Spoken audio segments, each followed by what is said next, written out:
የምታስፈራ የምታስጨንቅ ዕለት ናት።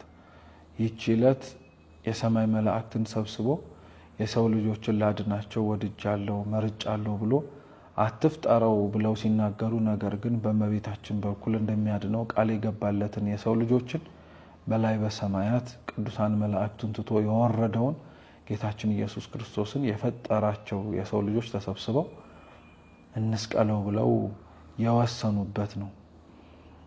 ይህች ዕለት 12 ሐዋርያትን 72 አርድእትን 36 ቅዱሳት አንስት 120 ቤተሰቦቹን ሰብስቦ ስለ ዓለም ድህነት ቀን እየሰበከ ማታ ደግሞ ያስተማረውን በምስጢር እየተረጎመ ስለ ሰው ድህነት ይወጣ ይወርድ የነበረውን አምላካችንን በሌሊት በማታ ተሰብስበው ፍርድ አጉድለው ጌታችን ኢየሱስ ክርስቶስን ለመግደልና ለመስቀል የወሰኑባት ዕለት ናትና እውነት የሰው ልጅ እግዚአብሔር ያሰበውና እሱ ለእግዚአብሔር ያሰበለትን እንዴት የተለያየ እንደሆነ በጣም የምናይበት ናት።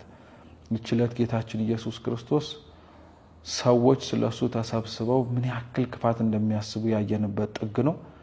እግዚአብሔር ደግሞ በአንጻሩ ሰዎች ላሰቡት ክፋት ሊያረቅበት የሚችለውን የፍቅሩን ጥግ ያሳየበት ሳምንት ነው።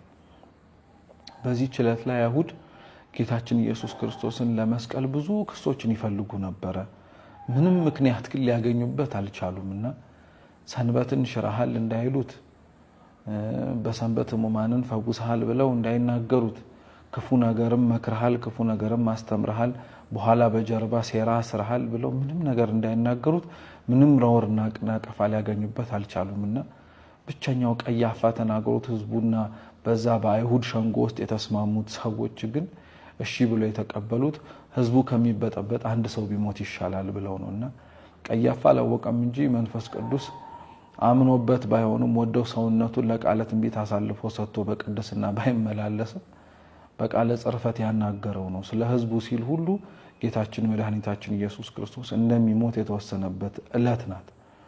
ይህች ዕለት ላይ አይሁድ ጌታችን ኢየሱስ ክርስቶስን ለመግደል በመስቀል ሞት ተላልፎ ለመሰጠት የወሰኑባት ዕለት በጣም ብዙ ነገሮችን ስለ አይሁድ የምታሳይ ናት። አይሁድ የዚህ ሸንጓቸው የራሳቸው ህግ ነበራቸው። በፍጹም የማያፈርሱት በፍጹም ለዛ ህግ ተገዢ ሆነው ለብዙ ሺህ ዓመታት የተገዙለት ነበር። ነገር ግን ያቺ ዕለት ላይ ስለ ጌታችን ስለ ኢየሱስ ክርስቶስ ብለው ግን ብዙ ህጎቻቸውን አፈረሱ። የአይሁድ ህግ ብዙ ነበራት። ሸንጓቸው በበዓል ቀን ፍርድ ማከናወን አይችልም ነበር። ጌታችን መድኃኒታችን ኢየሱስ ክርስቶስ ሊሰቀልባት በተወሰነባት በዛች በዕለተ ዓርብም ደግሞ ተፈርዶበት በተሰቀለበት ግን በዓል እንዳይደርስብን ብለው ስጋውን ለማውረድ ሲፋጠኑ አይተናል።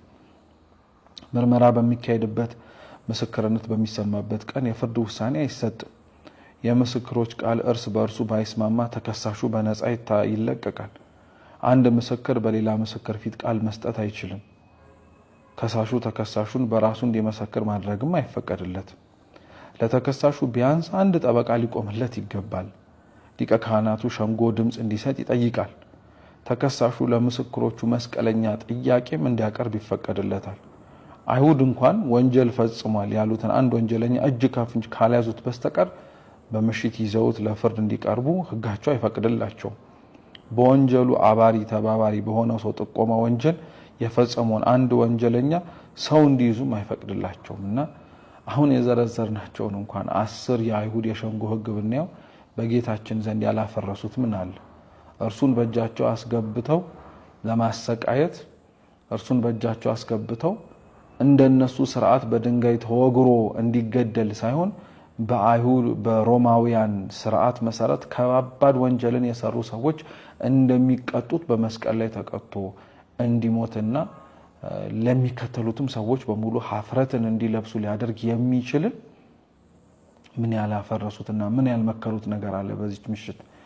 ይህች ዕለት ስለኛ ሲል ብዙ ምክርን የመከረ ስለኛ ሲል ሰው ሊሆንን የወደደ ስለኛም ደግሞ ሰው ሆኖ የተመላለሰ ጌታችን ኢየሱስ ክርስቶስን የሰው ልጆች ደግሞ በሱ ላይ ምን ያክል በጀርባ እንዳደቡበት የሚነገር ነው። ዛሬ እውነት ለመናገር እንደ አይሁድ ሸንጎ ተሰብስበን ጌታችን መድኃኒታችን ኢየሱስ ክርስቶስን አንስቀለው እንጂ አካሉ በሆነች በቤተ ክርስቲያን ላይ ተሰብስቦ ማን ክፉ ያላደባ አለ? ማን ክፉ ያልተነጋገረ አለ? አካሉ የሆነች ቤተክርስቲያን ህንጻዋ ብቻ አይደለችም። ከአፈር አበጅቶ ህይወትን እስትንፋስን እፍ ያደለየበትን ይህንን የሰው ልጅን ሰውነት ለማፍረስ ለመናድ አስነዋሪ የሆነውን ነገር ለማድረግ ምን ያልጎደለ ፍርድ አለ? ዓለም በጣም ነው የምትገርመው። ጌታችን ላይ በነገራችን ላይ ያላሳየችውን ፍቅርና ርህራሄ ክርስቲያኖች ይህች ዓለም ለነሱ እንድታሳያቸው መጠበቅ የላቸውም። ጌታቸውን በማታ እንደፈረዱበት ክርስቲያኖችም ሰው በማይሰበሰብበት በማታ ላይ ነው ፍርድ የሚተላለፍባቸው። አሁን ላይ ጌታቸው ያለምንም ህግ ተከሳሽ እንደመሆኑ ጠበቃ ሳይቆምለት ስለራሱም ሳይከራከር ራሱን መስቀለኛ ጥያቄ ሳያቀርብ እንኳን ሁሉም ነገር እሱ ሳይቀርብ ከጀርባው እንዳለቀ ሁሉ ዛሬ እኮ ክርስቲያኖች እነሱ ባልተገኙበት የሞት ፍርድ የሚተላለፍባቸው እነሱ ተገኝተው እንኳን መስቀለኛ ጥያቄ ሊጠይቁ ጠበቃ አቁሞ ስለመብታቸው ሊከራከሩ ይቅርና ያንን ሁሉ ነገር ተናፍቀው እንደ አምላካቸው እንደ ኢየሱስ ክርስቶስ እንደሚታረዱ በጎች እንደዚሁ ዝም ብሎ የሚፈረድባቸው ናቸው። ይችላት ለጌታችን ምክር የተመከረባት ናት። ይችላት ግን ብዙ ሰማዕታትን ብዙ ስለ ክርስቶስ ዋጋ የከፈሉ ጻድቃንን ደግሞ የምታጽናና ቀን ናት። ጌታቸው በእንደዚህ አይነት ጭንቅና መከራ ውስጥ ሆኖ የተቀበለውን ይህንን ያልነበረበትን ክስ ሲያስቡ እነሱ ምንም ክስ አያስጨንቃቸውም። ሰማዕታቱ በአላውያን ነገስታት ፊት ቆመው እነሱ በቆሙበት ምክር ሲተላለፍ እነሱ በቆሙበት ላይ የሞት ፍርድ ሲወሰን እኮ ምንም እንዲያውም አይገርማቸውም። ለምን? ጌታቸው እሱ ሳይቆም ፍርድ ተወስኖበት በተወሰነበት ፍርድ ቤት ነበረ ቆሞ እንዲህ ተደርጎብሃል እየተባለ እንደ አዲስ ክስ ሲነበብለት የነበር። ይህች ቀን እኛን እንድናይ ታረገናለች። ቀጠለን። በዚህች ዕለት ላይ ዕለተ ረቡዕን ማርያምን ታፍረት ወደ ጌታችን ወደ ኢየሱስ ክርስቶስ ገብታ ሽቶ የቀባችበት ዕለት ናት። ጌታችን ስምዖን ዘለምጽ ቤት ነበረ በነገራችን ላይ የገባው። ለምጽ በአይሁዱ በኦሪቱ ስርዓት መሰረት አንድ ኃጢአተኛ ኃጢአት ሲኖርበት የሚታይበት የሚወጣ ምልክት ነውና ስምዖን ዘለምጽን ክርስቶስ አልተጸየፈውም። እሺ ብሎ ነበረ ያስገባው። ቤቱም ደግሞ ያርደረለትና እሱ ሳይጸየፈው የገባበትን ያችን ቤቱን ግን እንደሱ ለምጽ የሌለባት ማርያምን ታፍረት ግን ስትገባ በጣም ተናደደ። በጣም ይገርም እኮ ነው።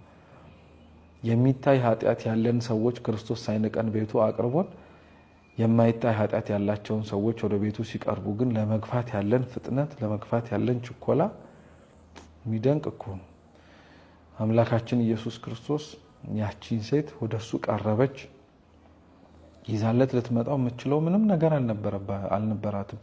ያላትን ሀብት በሙሉ በክፉ ያገኘችውን በሙሉ ሰብስባ ሽቱ ገዝታበት ያዘገያት የነበረውን ሰይጣን በጥቂቱ ነገር ብዙ ነገር ሊያወርሳት የሚችል አምላክ እንዳለ ነግራው ገባች።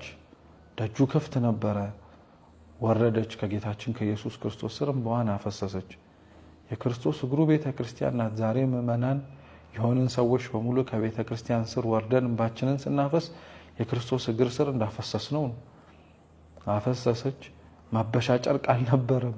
በፀጉሩ አበሰችለት። ስምዖን እንዴት ባለ ኃጢአት ያለች ሴት ብትኖር እንዲህ ሊያስቀርባት አይችልም ብሎ አሰበ። የልቡን ያሰበ ክርስቶስ ያወቀበት ተናገረው። አንተ ከገባው ጊዜ ጀምሮ መች እንኳን በእግሬ አቧራ ሲነካው ለነበረው ሰውነቴ መች ውሃ አምጥተህ እንኳን አጠብከኝ? እሷ እኮ በእንባዋ ነው አረሳ ያጠበችኝ አለ። ብዙ ስለ ክርስቶስ ያላረግንለትን ነገር ሰው ሲያደርግለት ለምንድን ነው የሚከፋን? ብዙ እኛ ወደነዋል ብለን ለምንናገረው ክርስቶስ ፍቅራቸውን ግን እኛ ከገለጥንለት በላይ ለገለጡለት ሰዎች ለምንድን ነው የቅናት መንፈስና ክፉ የሆነው ሐሳብ የሚያድርብን?